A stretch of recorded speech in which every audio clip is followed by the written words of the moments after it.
Halo semua, balik lagi di channel Toraokun. Sebelum pembahasannya dimulai, silahkan klik tombol subscribe dan aktifkan lonceng notifikasinya supaya kalian gak ketinggalan info dan teori terbaru seputar One Piece.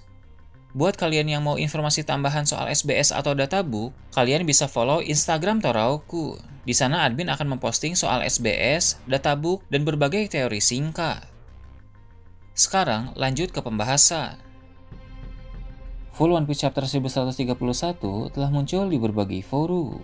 Dalam video kali ini, channel Toraokun akan menjelaskan berbagai hal menarik pada chapter kali ini.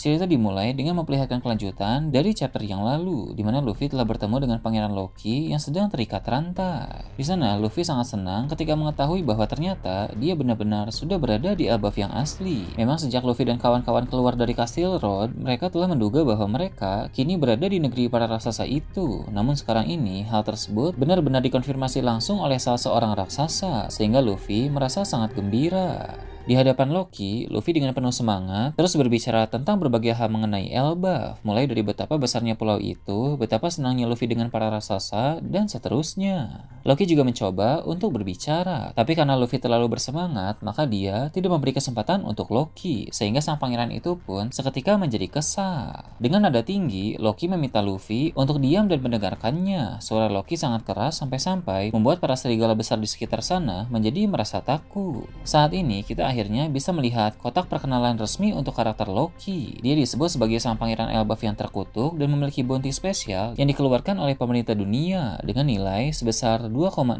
miliar berry. Ini nilai bounty yang sangat tinggi untuk karakter yang bukan bagian dari Yonko, karena tak banyak karakter yang mampu memiliki bounty lebih dari angka 2 miliar di luar ranah Yonko. Hal tersebut pun menjadi indikasi bahwa kekuatan dan tingkat bahaya yang ditimbulkan oleh Loki benar-benar luar biasa. Di hadapan Luffy, sekali lagi Loki mengaku sebagai dewa matahari. Dia bilang dialah sang dewa itu yang diturunkan untuk bangsa Elba.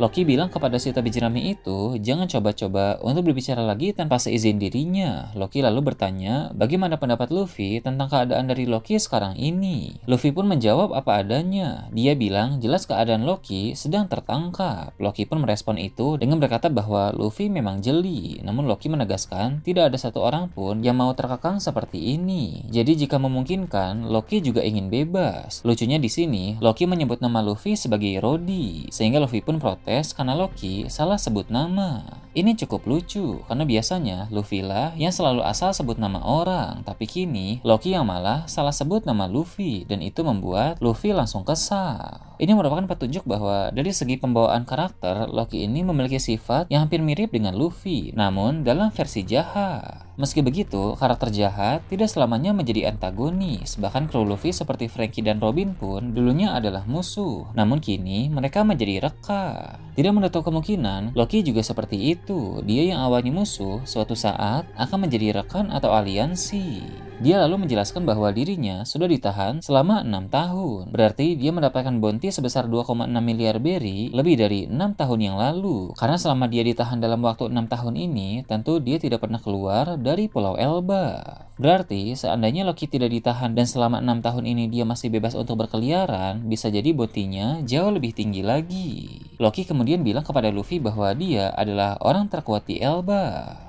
Hal tersebut memang meyakinkan, karena dulu dia berhasil mengalahkan Raja Harold tanpa kekuatan buah iblis apapun. Sekarang dengan buah iblis legendaris yang sudah dia konsumsi, tentu kekuatan Loki telah mengalami peningkatan drastis. Namun, meski dialah yang terkuat di Elbaf, tapi dia tidak bisa berbuat apa-apa untuk melepaskan diri dari tempat itu, sebab pohon di mana Loki dirantai adalah pohon harta karun Adam, yang merupakan kerajaan Warland itu sendiri. Pohon tersebut sangat kuat, sehingga Loki tidak akan mampu untuk merobohkannya atau meloloskan diri dari sana. Akhirnya, misteri tentang pohon Adam terungkap juga di Pulau Elbaf ini. Tak heran kapal seperti Oro Jackson milik bajak laut Roger dan Tausan Sunny milik bajak laut Tobi Jerami menjadi kapal yang sangat tangguh, sebab kayu Adam yang menjadi bahan dasar dari kapal-kapal itu diambil dari suatu pohon yang luar biasa kuat. Setelah menjelaskan bahwa dia ditahan di pohon Adam, Loki pun menjelaskan rantai mengekang dirinya pun terbuat dari batu laut. Hal tersebut tentu menekan kekuatan Loki, karena dia sekarang seorang pengguna buah iblis. Maka mustahil bagi sang pangeran itu untuk melepaskan dirinya. Dengan begitu, dia pun menawarkan kesepakatan kepada Luffy. Jika Luffy mau pergi ke desa di atas dan mencari kunci untuk melepas rantai Loki, maka Loki berjanji akan menghancurkan satu kelompok bajak laut manapun yang Luffy inginkan. Loki juga menjelaskan bahwa tanah bersalju tempat mereka berada saat ini disebut sebagai dunia bawah Elbaf. Tempat ini merupakan penjara sekaligus lokasi eksekusi untuk para raksasa yang berbuat kriminal di sana. Para raksasa yang berbuat jahat akan dipaksa turun ke dunia bawah dan tidak ada orang yang berani mendekati tempat itu karena di sana ada banyak sekali hewan buas yang setiap saat berjaga di sana. Serigala-serigala besar yang telah kita lihat sebelumnya hanya satu jenis di antara hewan-hewan buas yang menghuni dunia bawah. Loki tidak tahu apa tujuan Luffy datang ke dunia bawah, tapi dia meminta si tobi jerami itu untuk berhati-hati terhadap para binatang buas. Menurut Loki, masing-masing dari binatang buas di sana adalah raja gunung dan mereka semua merupakan teman Loki sejak kecil. Ini berarti sejak kecil Loki sudah sering bermain di tempat berbahaya itu dan menaklukkan hewan-hewan buas yang ada di sana.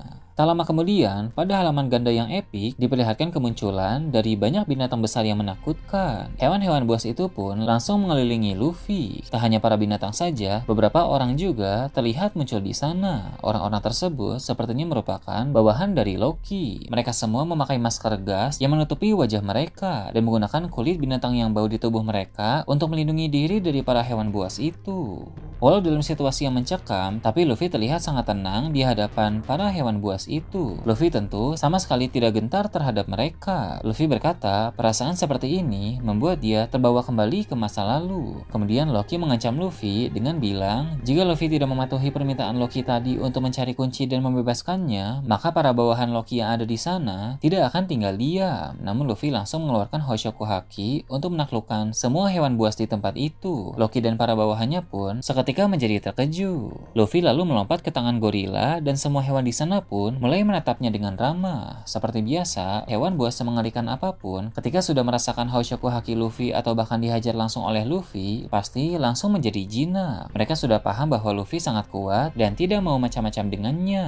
Salah seorang bawahan Loki pun berkata, dia harap Luffy tidak membuat mereka pingsan seperti saat sang si rambut merah datang ke sana. Ternyata para bawahan Loki itu dulu pernah dibuat pingsan oleh Hoshoku Haki Shanks. Ini menegaskan bahwa Hoshoku Haki Shanks memang luar biasa kuat, sampai-sampai bisa membuat para raksasa Elbaf yang sangat kuat bisa langsung tumbang. Luffy yang mendengar nama Shanks disebut menjadi tertarik dan bertanya lebih lanjut, tapi para bawahan Loki tidak mau menjawab. Mereka hanya bilang ada sesuatu yang lebih penting dari itu yang sedang terjadi sekarang ini. Sementara itu, Loki yang masih terkejut bertanya siapa Luffy sebenarnya. Loki pun memperhatikan cara emosional Luffy saat membicarakan tentang Shanks, sehingga Loki tahu mereka memiliki hubungan yang mendalam. Maka Loki mencoba membercandai Luffy dengan bilang bahwa Shanks itu seorang pengecut. Mendengar itu membuat Luffy marah dan segera memasuki mode Gear 4 lalu memukul ke arah Loki. Tapi Loki berhasil menghindar dengan menggerakkan kepalanya. Loki kemudian bilang bahwa tadi dia hanya sedang bercanda. Luffy memperingatkan Loki untuk tidak berbicara seperti itu tentang Shanks. Dalam hati, Loki pun berkata jika dia berhasil bebas, maka Luffy adalah orang pertama yang akan dia habisi.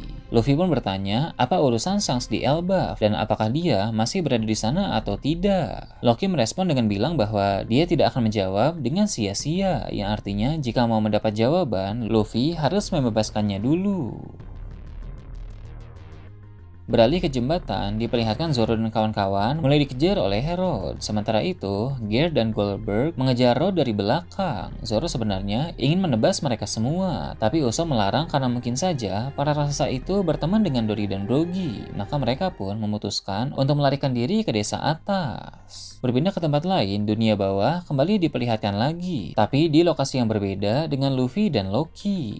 Di sana ada Hajirudin dan krunya yang bernama Stansen. Mereka berdua telah mengalahkan seekor rusa yang sangat besar. Menurut Hajirudin, rusa seperti itu tidak akan bisa mereka temukan di hutan atas. Alasan mengapa mereka berburu di dunia bawah karena mereka mencari hewan besar untuk menjamu bajak laut topi jerami. Mereka sudah tahu bahwa bajak laut Giant Warrior telah menjemput Luffy dan kawan-kawan dari Pulau Egghead. Mereka berdua pun membawa pergi rusa besar itu ke tempat mereka. Kemudian, cerita menampilkan kapal bajak laut Giant Warrior yang telah memasuki wilayah di Laut Elbaf. Di sana, Brooke telah memangkas rambut Robin atas permintaan Robin itu sendiri. Menurut Brooke, itu kali pertama dia memotong rambut wanita, sehingga jantungnya berdebar kencang walau sebenarnya dia tidak punya jantung.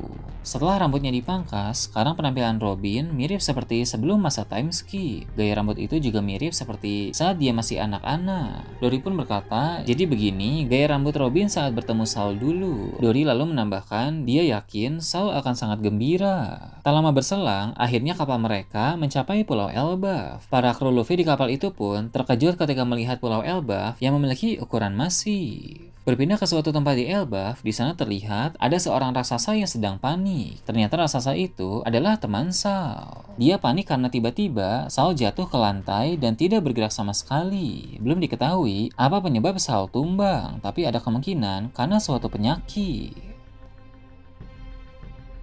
Nah itu tadi berbagai hal menarik pada chapter 1131. Gimana menurut kalian? Silahkan tulis di kolom komentar di bawah. Oke, segitu aja untuk pembahasan kali ini. Jangan lupa like, share, dan subscribe untuk video menarik selanjutnya. Gue Tora Okun, Shambles.